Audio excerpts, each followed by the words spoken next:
Hi, this is Bob Wells here, and welcome to Undercurrent Stories. This is the show where we hear about people's interests and uncover some fascinating stories at the same time. I hope you enjoy today's show.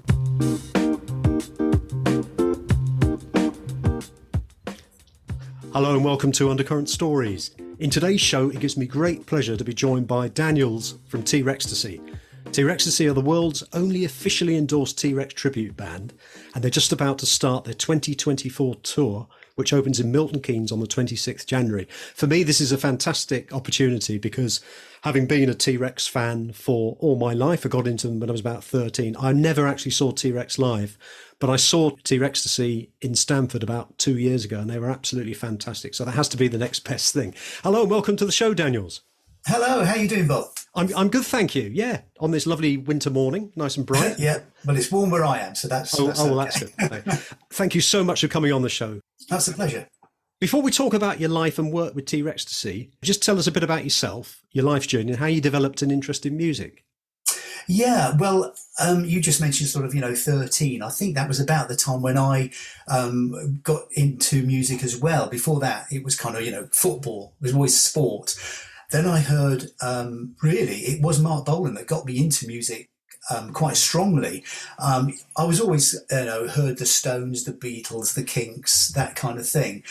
And they were kind of, I love them now, obviously. Yeah. But it was Marc. When I heard Jeepster on the radio, that was the song that really caught me. Even though I'd heard Hot Love, I'd heard Get It On. But it was really, I think, Jeepster that I thought, wow, this voice is just amazing. It's so unique, individual. I'd heard anything like it before. So it was from that period onwards, really, that I became a massive T-Rex fan and really delved into music quite heavily. Because after Bolan, Bolan used to name drop Bob Dylan a lot. And I didn't know anything about Bob Dylan. But because of Marc Bolan, what he used to say about Bob Dylan, I went to search out Dylan's music and I became a massive Bob Dylan fan as well, and I still am. Yeah, so that's how I really that was my first, sort of delving into music, really. Electric Warrior was the first album I ever bought that I was really happy with my pocket money, because prior to that, I'd heard T-Rex music on the radio. And there was a double album with My People Were Fair, Tyrannosaurus Rex double album. But because it was the same guy singing, I thought it was the same type of music. So I went out and bought this double sort of playback double album and I didn't like it at all. I hated it because I thought, oh my God, where's the music like Get It On? Where's the stuff like Jeepster? Luckily, my mum and dad were very kind of, they saw where I was going with this. They gave me the money to go with my advance pocket money, to go out and buy Electric Warrior. And that album is still now one of my favourite albums of all time. Mine too. I remember the similar thing with the pocket money going. I remember actually, I didn't earn a lot of money on the pocket money, but I remember in 1971, I bought, do you remember these compilation albums with other artists like Hot Hits? Yes. And I remember, and it had Hot Love on it. And I thought, right. That'll be okay.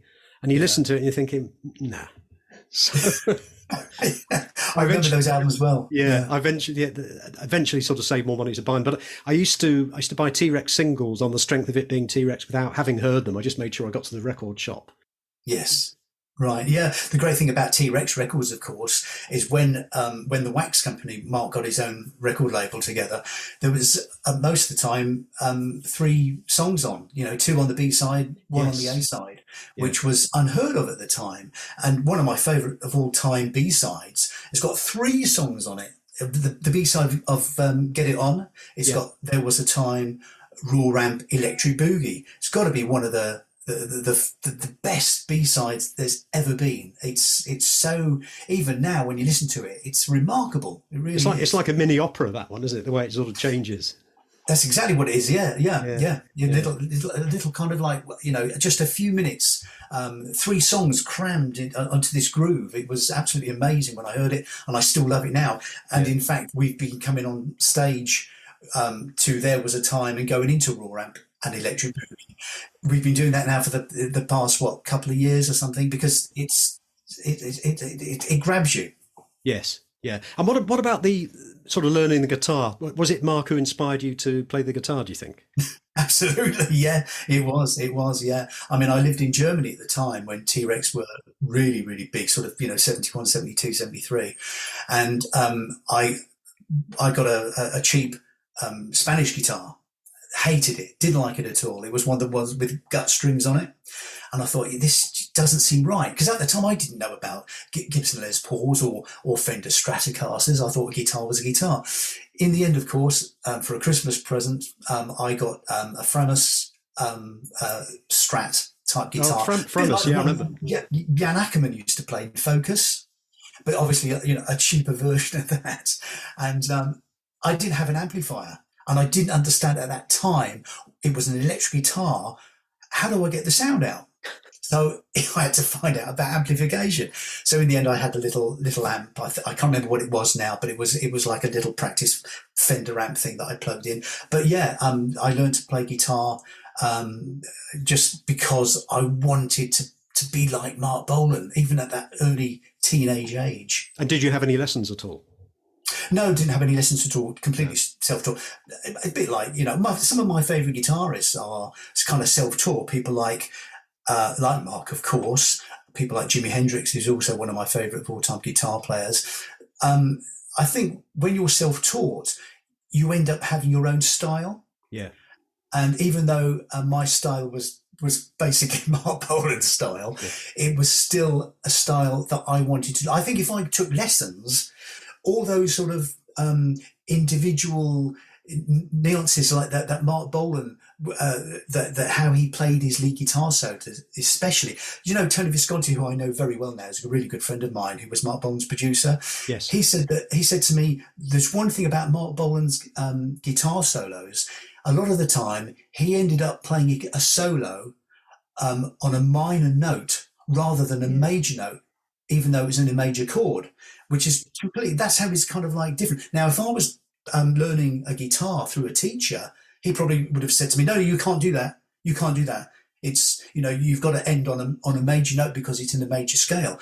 A lot of the time, Mark didn't do that. And so I learned that kind of guitar playing because of Marc Bolan. And even now, it sounds quite unique. It does. And you replicate that. When I saw you a couple of years ago, you definitely had that Marc Bolan vibe in terms of the choice of notes and things like that. Well, you know what's funny? Miller Anderson, who was a later guitarist in T.Rex. Yes. I mean, yeah. He said to me when I played with Miller Anderson, he said to me, "You even play Mark's mistakes." And I kind of knew exactly what he meant. Yeah, that's got to be a compliment then. Absolutely, yeah. And Mark had such a great sound. I remember going to see the film Born to Boogie, which was fantastic. Sort of half of it was the concert, wasn't it, at Wembley? Yes.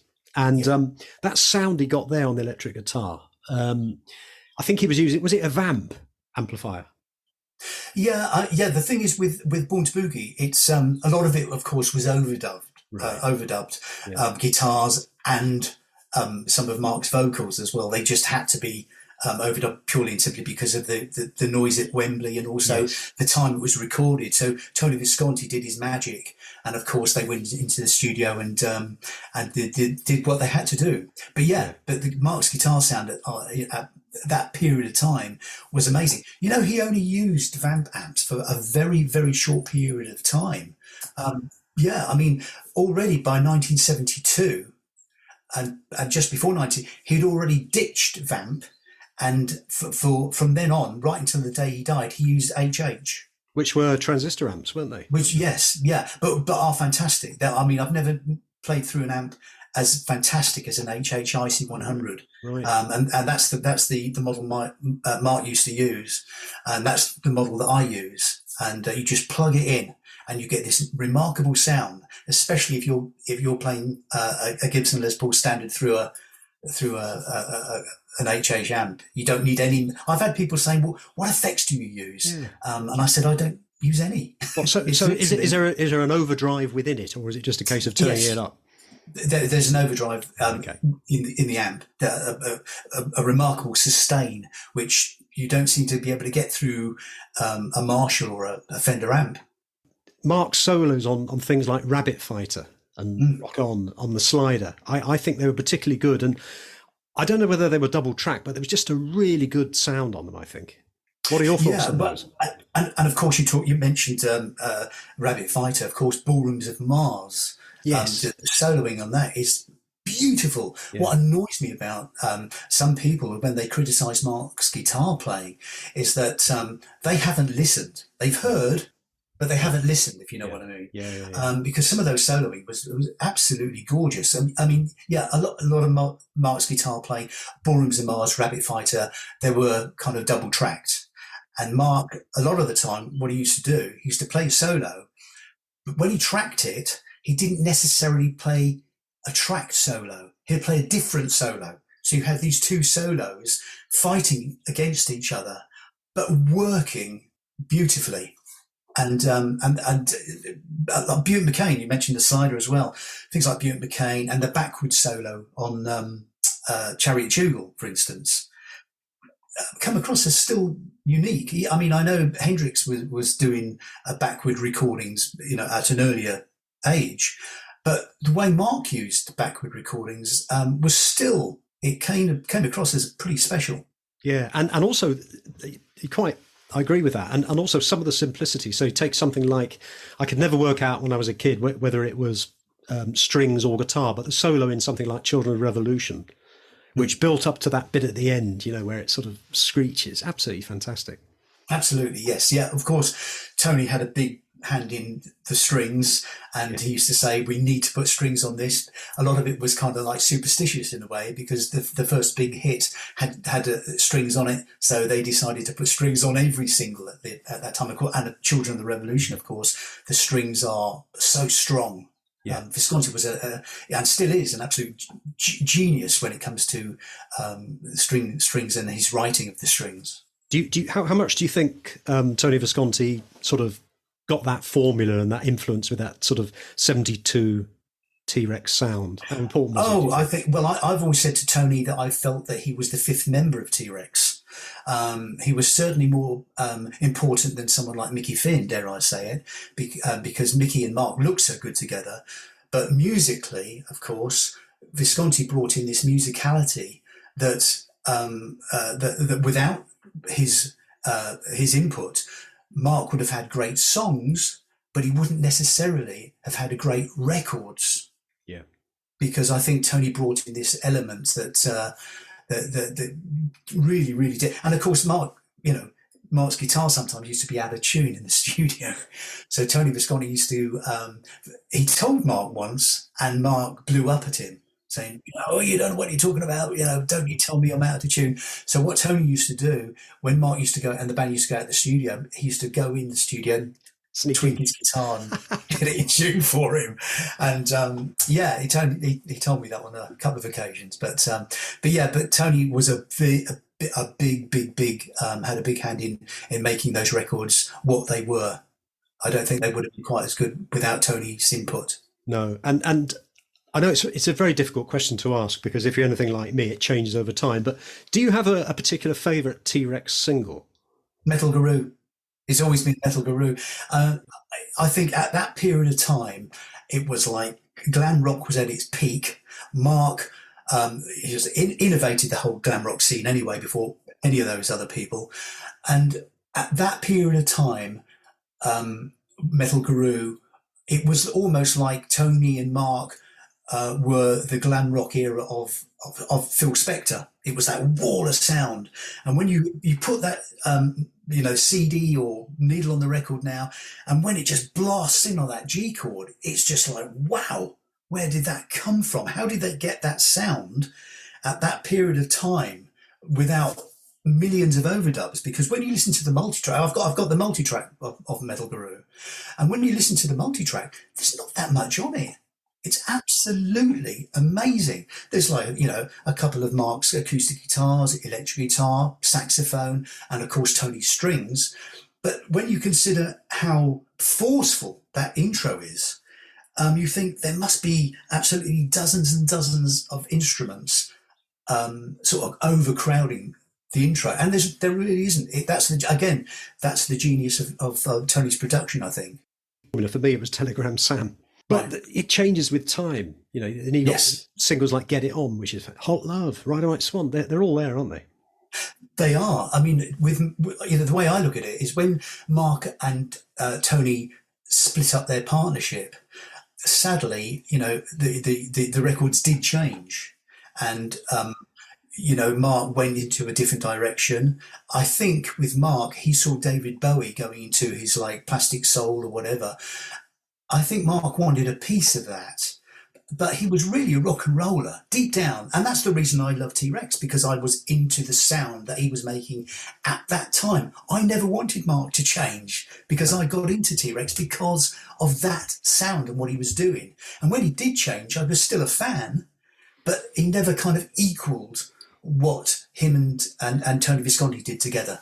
No, it was always, I always felt it was a bit lighter.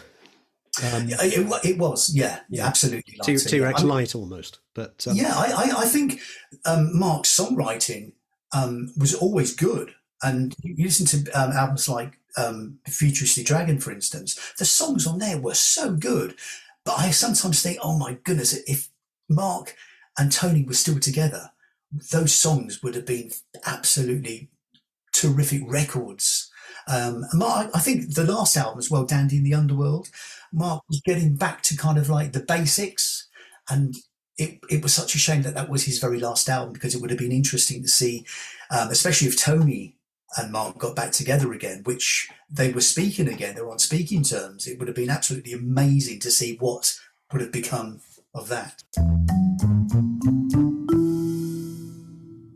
Hi, it's Bob here, just a quick interlude. Hope you're enjoying this episode, and if you would like to hear more interesting interviews, we have over 80 episodes to date with many fascinating guests talking about a wide variety of topics which include music, history, philosophy, fitness, food and drink, adventure, contemporary culture, and many, many more. I'm sure there's something that you'd really enjoy.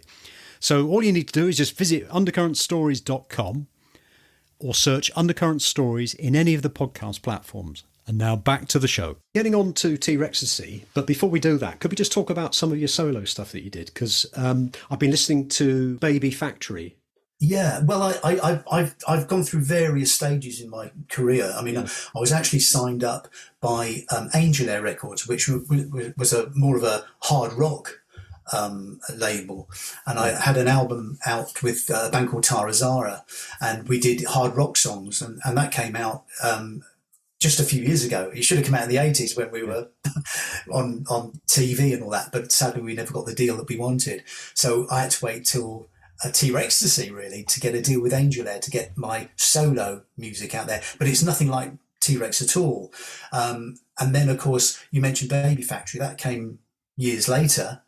And when I recorded that, I've done about 3 versions of that. Do you remember a band called Blackfoot Sue? Yes, I do, yeah. Yeah. The first version I ever did was before T.Rextasy. That was about, I think, in the 80s. And I did a version of Baby Factory with Blackfoot Sue backing me. So that was pretty good. And it was going to be released as a single. But they thought it was a little bit rude lyrically. And they said, is there any way you could sort of change it a little bit? So I said, well, that's the hook. That's what it's all about. I want to be in your Baby Factory. You can't do that. The whole song would be changed. So they decided, again, like there must be a million people like me out there that were promised the earth with these record companies. You get dropped last minute. So time went by, and that's when I decided to form T.Rextasy. And I think it was the first album I got signed up by. Do you remember Doctor and the Medics? Yes, I do. Yeah. Doctor and the Medics heard what I was doing. Clive, the Doctor, really liked Baby Factory, wanted us to record that and an album. So we ended up doing the first album, T.Rextasy album, with Baby Factory on it, and I recorded it more with a more Bolanic feel, if you like. Yes. So you're looking forward to the tour? 50 days, yeah. I think we said. It's got to be about that. There's probably, I'm trying to stick at 50, yeah. But when I'm offered, shall we say, like a a festival or something, it's very difficult for me to say no. So there may be 52 or 53 at the end of the day, by the end of this year. So it's about 50 something. Yeah, there will be about 50. But I like doing festivals because, you go out there, you play the hits, and that's all people want to hear really at festival. So that's nice. But I do like playing our own theatre shows where you can play not just the hits, but I play acoustic songs. We do B-sides, a couple of album tracks. So it's nice for the diehard fans to come along and not just hear what they expect to hear. Yeah, I think when I saw you in Stamford, I think it was about just over a 2-hour show. Yes. Yeah. We do mainly kind of like, it's normally about an hour, 20-minute break, come on and do another hour. But sometimes what's nice I like about it is that we get some diehard fans and they'd shout out for a number, something like 20th Century Baby, which was a song that Marc hadn't finished. He had died before he had a chance to finish it. And it's become one of these songs where a favourite of some Marc fans because it was an unfinished song. So you'd get someone in the audience shout out 20th Century Baby. So when we do an acoustic session, if someone shouts out a song like that, I will just play it. Yeah. For that person, which is a nice thing to do. Do you find that you have a huge span of ages when you play? Mainly, if I'm honest, it is people of our age. Because they're the diehard fans. They're the people that were there at the time. I've got this thing, it's like Buddy Holly, for instance, who I admire a lot. But I wasn't there. Buddy Holly was pre my time. So I could never have that kind of like, in my heart. He can never be really there. I can like his music, but he can't be there because I wasn't there. So when we pull these, diehard fans, I know that they really, they respect Marc Bolan. And it's great that, they show us the respect as well because they were there at the time. And it's nice when you see younger people, teenagers or people in their 20s coming along to see us because they've obviously either their parents have played them T.Rex and they've kind of like jumped on that, or they've heard a song on the radio. A lot of the songs now, it's really weird. You mentioned Telegram Sam, I mentioned Metal Guru, but I Love to Boogie is a strange song. It was top 20, fair enough, but it wasn't like top 3 or anything like that. No.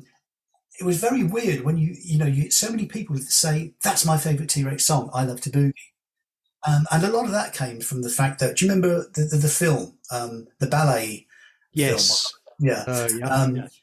Yeah, I mean, because that was in the film and a lot of young people went to see that film, that sequence and that song hit something with a lot of people. And I think that's why people say, I love that song, I Love to Boogie. And it's a very simple, it was a demo. I don't know if you know that. No, I didn't know that. No. It was an actual demo. Oh, and when you hear the record, there's, I don't know there's like 16 hi-hats or something before it goes, da, da, da, we love to boogie. And it's a very strange thing. And it's very, very simple. But sometimes simplicity is the key. Yes, sometimes you don't need, 24-piece orchestra or something. You just need a guitar, bass and drums and a vocal. And that's all that was on I Love to Boogie. And people love it. They do. And I remember sort of being into T.Rex in the 70s, and my parents even got into it. And I remember for them, that was one of their favourite ones for some reason. Right. There you go. It's a strange, some songs, they have a feel about it. And I Love to Boogie, even though it's very, very simple. Have you heard of a guy called Webb Pierce? No, I haven't. Webb Pierce was a musician in the 1950s. It was kind of like, a country guy. And he had a song called Teenage Boogie. Yeah. Marc, if you ever hear that or you dig it out, I suggest you dig it out because it is I Love to Boogie.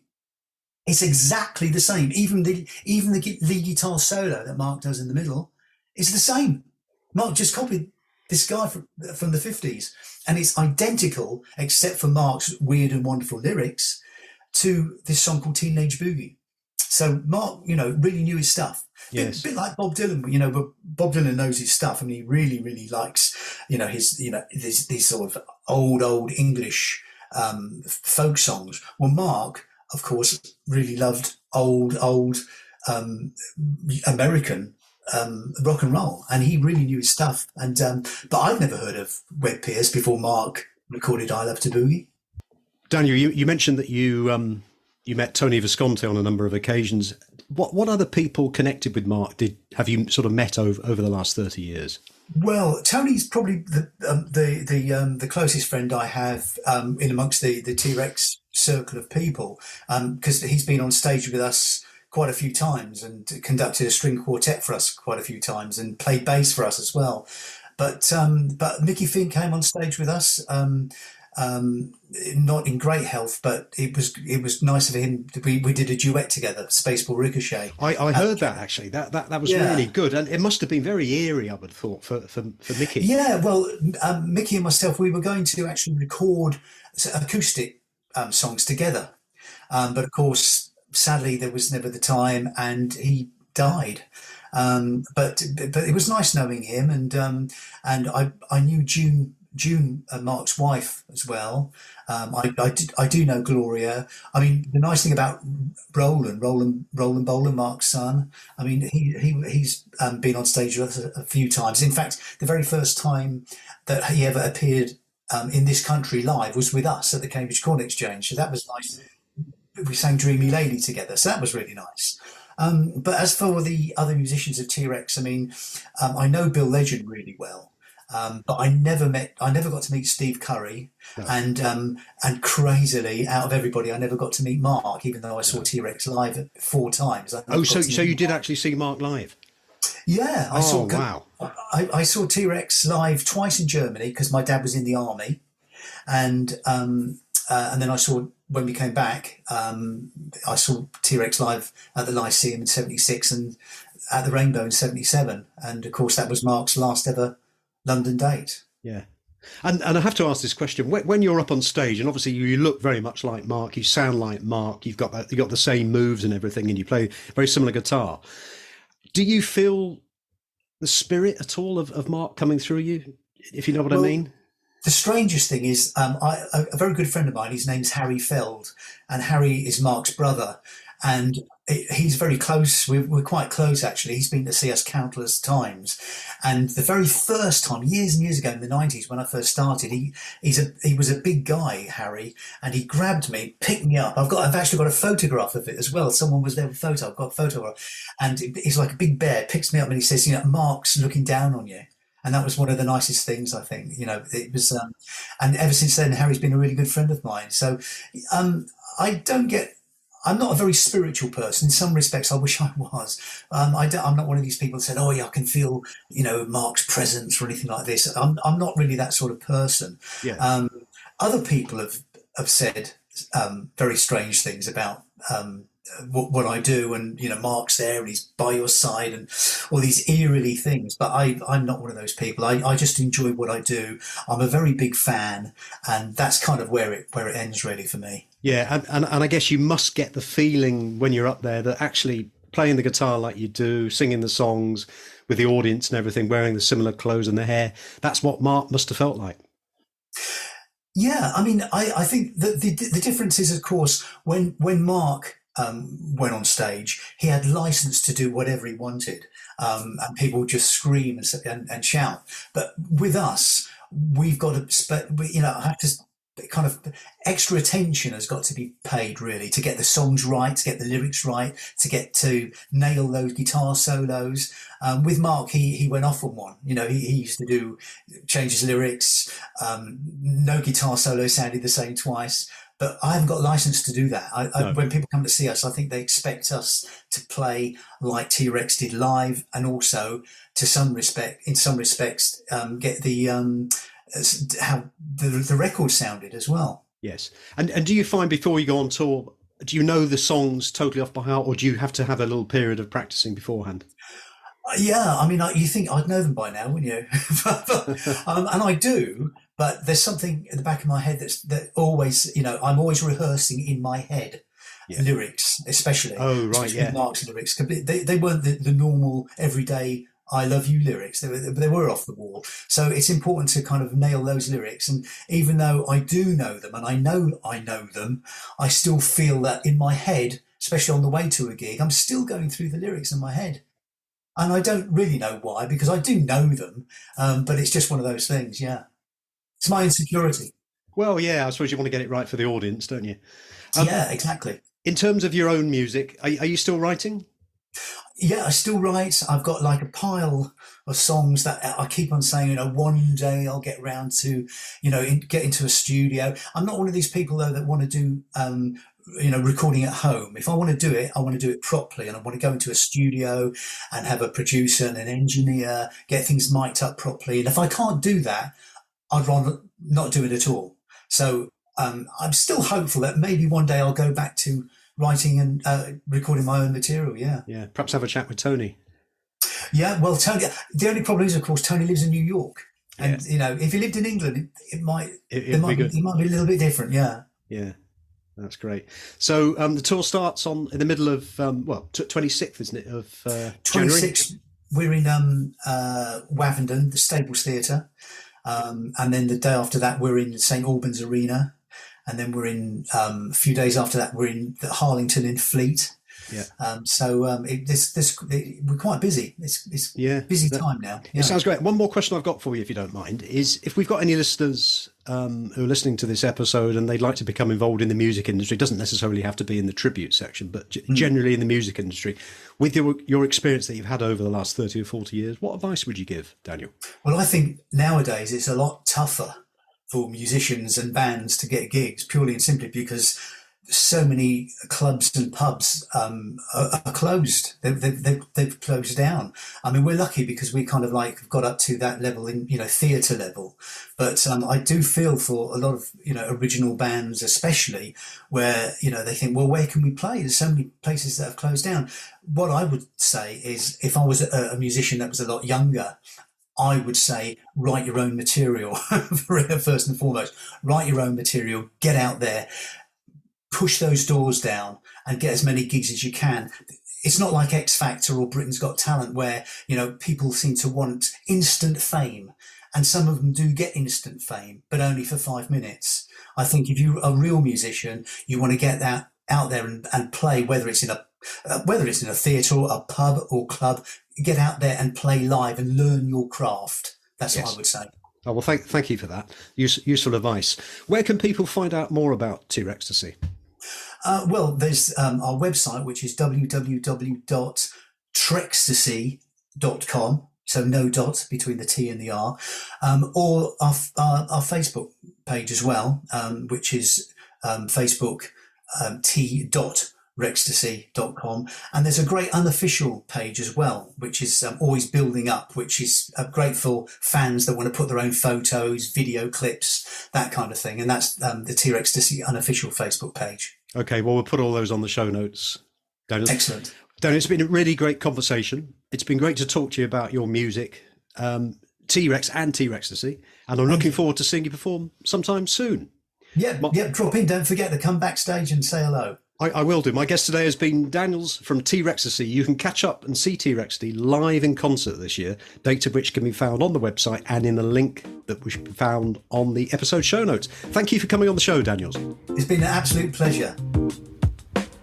You have been listening to Undercurrent Stories. I hope you've enjoyed this episode.